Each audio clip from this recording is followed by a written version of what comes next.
Hi കൂട്ടുകാരെ, എൻ്റെ video കാണുന്ന എല്ലാ കൂട്ടുകാർക്കും സുഖമാണല്ലോ. ഞാനിന്നിവിടെ പഴുത്ത മാങ്ങ കൊണ്ടുള്ള ഒരു ബോളിയാണ് തയ്യാറാക്കാൻ പോകുന്നത്. മാങ്ങ കൊണ്ടുണ്ടാക്കിയ ഈ ഒരു ബോളി കഴിക്കാൻ എന്ത് ടേസ്റ്റാണെന്ന് അറിയാം. ഇത് തയ്യാറാക്കാനും വളരെ എളുപ്പമാണ്.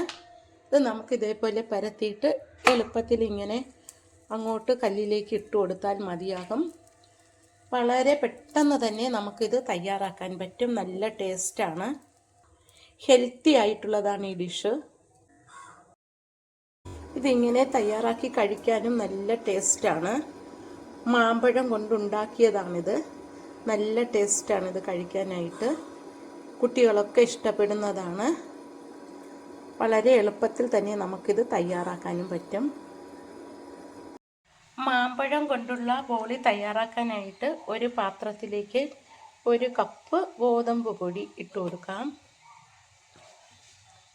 1 കപ്പ് ഗോതമ്പ് പൊടിയാണ് എടുത്തത്. ഇതിലേക്ക് 1 നുള്ളു ഉപ്പ് പൊടി ചേർത്ത് കൊടുക്കാം. 1 സ്പൂൺ നെയ്യ് കൂടി ചേർക്കാം. എന്നിട്ട് ഇത് കൈ വെച്ചൊന്ന് നന്നായിട്ട് മിക്സ് ചെയ്യാം. നെയ്യ് എല്ലാ ഭാഗത്തും എത്താൻ വേണ്ടിയാണ് കൈ വെച്ച് മിക്സ് ചെയ്യുന്നത്. ഇനി നമുക്കിതിലേക്ക് കുറേശ്ശെ വെള്ളം ഒഴിച്ച് ചപ്പാത്തിക്ക് കുഴയ്ക്കുന്നത് പോലെ കുറച്ചും കൂടി ലൂസായിട്ട് കുഴച്ചെടുക്കാം.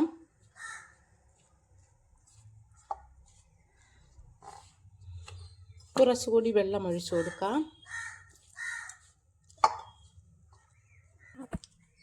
അഥവാ കുഴയ്ക്കുമ്പോൾ വെള്ളം കൂടിപ്പോയാൽ കുറച്ച് മാവ് കൂടി ഇട്ട് കൊടുത്താൽ മതിയാകും.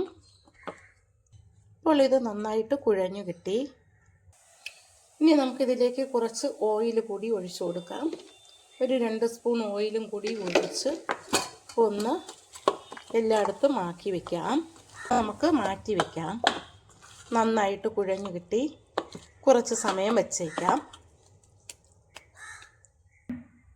ഒരു അടപ്പ് വെച്ച് അടച്ചു വയ്ക്കാം. ഇനി ഒരു 100 ഗ്രാം ശർക്കര ഒന്ന് ഉരുക്കിയെടുക്കാം. അതിൽ കുറച്ച് വെള്ളം ഒഴിച്ചാൽ മതിയാകും. വെള്ള ശർക്കരയാണ് നല്ലത്. ഒരുപാട് കറുത്ത ശർക്കരയേക്കാൾ വെള്ള കളറാണ് നല്ലത്. ഇത് നമുക്ക് ഉരുക്കിയെടുക്കാം. ശർക്കര ഉരുക്കിയെടുത്ത് നമുക്കിത് തണുക്കാനായിട്ട് മാറ്റി വയ്ക്കാം. ഇനി നമുക്ക് 1 മുറി തേങ്ങ ചുരണ്ടി എടുക്കാം. ഇത് 1 മുറി തേങ്ങ ചുരണ്ടി എടുത്തതാണ്. ഇനി ഒരു പാൻ ചൂടാകുമ്പോൾ അതിലേക്ക് 2 സ്പൂൺ നെയ്യ് ഒഴിച്ചു കൊടുക്കാം.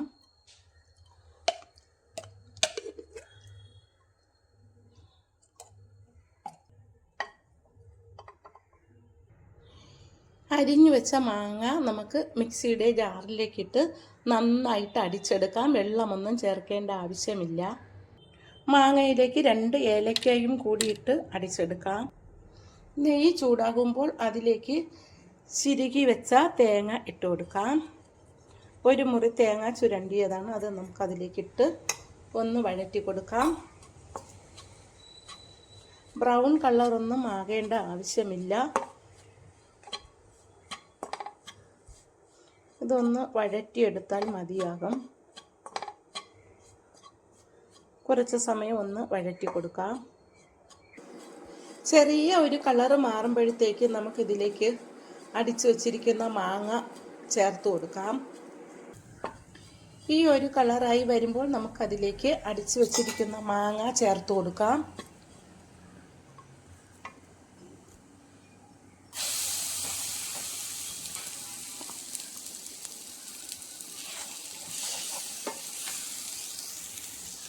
മാങ്ങ ചേർത്തിട്ട് എല്ലാം കൂടി നന്നായിട്ട് വീണ്ടും നമുക്കിത് ഇളക്കി കൊടുക്കാം.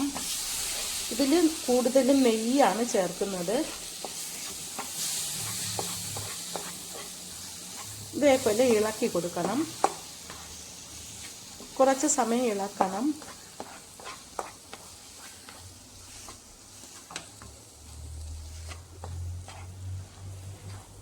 ഈ വെള്ളമെല്ലാം വറ്റിപ്പോണം. എന്നിട്ട് ഇതിലേക്ക് നമുക്കിനി ശർക്കര കൂടി ചേർക്കണം. ഇത് കുറച്ച് സമയം ഇളക്കിയിട്ട് ശർക്കര പാനിയും കൂടി ഇതിലേക്ക് ചേർത്ത് കൊടുക്കാം.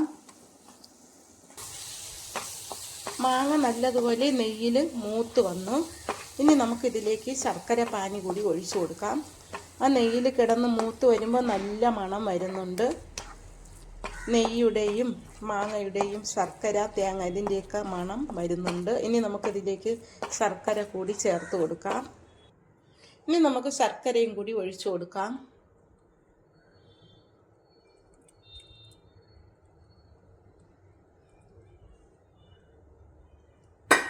കല്ലും കട്ടയൊക്കെ പോകാനാണ് അരിച്ചൊഴിക്കുന്നത്. ഇനി നമുക്കിത് നന്നായിട്ട് കുറച്ച് സമയം വറ്റിച്ചെടുക്കാം.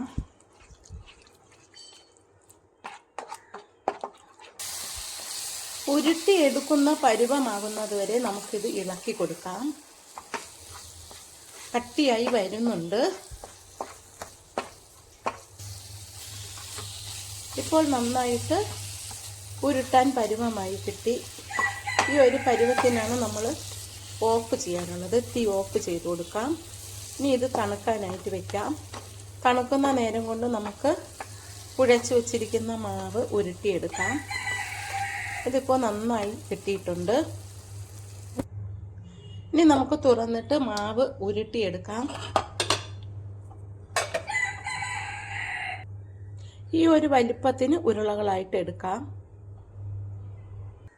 എല്ലാം ഉരുളകളാക്കി എടുത്തു. ഇനി നമുക്ക് ഫില്ല് ചെയ്യാനുള്ള കൂട്ടും ഇതുപോലെ ഉരുട്ടിയെടുക്കാം. അതേ വലിപ്പത്തിന് തന്നെ, കുറച്ച് ചെറുതായാലും കുഴപ്പമില്ല. നന്നായിട്ട് ഉരുട്ടിയെടുക്കാം.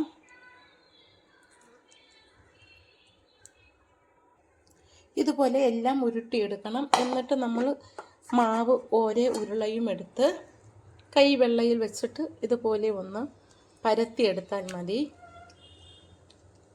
ഇതുപോലെ ഒന്ന് പരത്തിയിട്ട് ഇതിൻ്റെ ഒരു ഉരുള എടുത്ത് ഇതിനകത്ത് വെച്ചിട്ട് ഇതങ്ങോട്ട് ഫില്ല് ചെയ്ത് കൊടുക്കാം.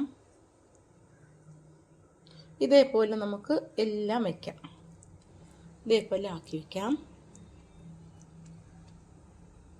അടുത്തതും അതുപോലെ ഉരുളയെടുത്ത് കൈവെള്ളയിൽ വെച്ച് പരത്തിയിട്ട് ഒരു ഉരുളയെടുത്ത് നമുക്കിതിൽ വയ്ക്കാം. എന്നിട്ട് ഫില്ല് ചെയ്യാം. ഇതുപോലെ എല്ലാം ഫില്ല് ചെയ്തെടുക്കാം. ലാസ്റ്റ് ഉരുളയും ഞാൻ അതുപോലെ തയ്യാറാക്കിയെടുത്തു. ഇതിപ്പോൾ 10 എണ്ണമുണ്ട്. ഇതുപോലെ എടുക്കാൻ വളരെ എളുപ്പമാണ്. ഇനി നമുക്കൊരു വാഴയിലയിൽ വെച്ച് കുറച്ച് എണ്ണ ഒഴിച്ചിട്ട് അതിൽ വെച്ചൊന്ന് ചപ്പിച്ചെടുക്കാം, പരത്തിയെടുക്കാം. വാഴയില ഇല്ലെങ്കിൽ പ്ലാസ്റ്റിക് കവറായാലും മതിയാകും, അല്ലെങ്കിൽ പ്ലാസ്റ്റിക്കിൻ്റെ ഷീറ്റായാലും മതിയാകും. ഇതേപോലെ എണ്ണ തുടച്ചു കൊടുത്തിട്ട് നമുക്ക് ഇതുപോലെ ഒന്ന് കൈവച്ച് പരത്തിയാലും മതിയാകും. ഇതുപോലെ നമുക്ക് പരത്തിയെടുക്കാം. ഇതുപോലെ കൈവച്ച് തന്നെ പരത്തിയാൽ മതിയാകും. ചപ്പാത്തി പലകയിലൊന്നും വെക്കേണ്ട ആവശ്യമില്ല. ഇങ്ങനെയാണ് തയ്യാറാക്കാനുള്ളത്. ഇനി ഒരു ഇതേപോലെ പരത്തിയിട്ട് നമുക്ക് ഇതൊരു പാനിലേക്ക് ഇട്ട് കൊടുക്കാം.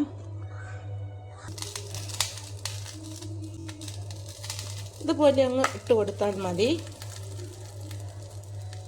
കണ്ട, ഇതുപോലെ ഇട്ട് കൊടുത്താൽ മതിയാകും. എല്ലാ ബോളും നമുക്ക് അതുപോലെ പരത്തിയെടുക്കാം. കൈവച്ച് പരത്തിയാൽ മതി. ഈസി ആയിട്ട് ചെയ്യാവുന്നതാണ്. വീട്ടിലെ ഇൻഗ്രീഡിയൻസ് ആയതുകൊണ്ട് നമുക്ക് പേടിക്കാനില്ല. കുട്ടികൾക്കൊക്കെ ഇതേപോലെ ഉണ്ടാക്കി കൊടുത്താൽ മതിയാകും. മാങ്ങയൊക്കെ ഉള്ളതുകൊണ്ട് എല്ലാവർക്കും ഇതുപോലെ തയ്യാറാക്കാൻ പറ്റും. അത് നമുക്ക് തിരിച്ച് മറിച്ച് ഇട്ട് കൊടുക്കാം. കുറച്ച് ഓയിൽ കൂടി തൂത്ത് കൊടുത്താൽ മതിയാകും. തീ കൂടി പോകരുത്, ചെറിയ തീയിൽ വെച്ചാൽ മതി. ഇതുപോലെ നമുക്കിത് ചുട്ടെടുക്കാം. മറുവശവും നമുക്ക് വേവിച്ചെടുക്കാം. ഇപ്പോൾ 2 സൈഡും നന്നായിട്ട് വെന്ത് വന്നു. ഇനി നമുക്ക് അടുത്തതും അതിലേക്ക് ഇട്ട് കൊടുക്കാം. ഇതുപോലെ അങ്ങ് ഇട്ട് കൊടുത്താൽ മതിയാകും. ഇതിൻ്റെ പുറത്ത് കുറച്ച് നെയ്യ് കൂടി ഒഴിച്ചു കൊടുക്കാം.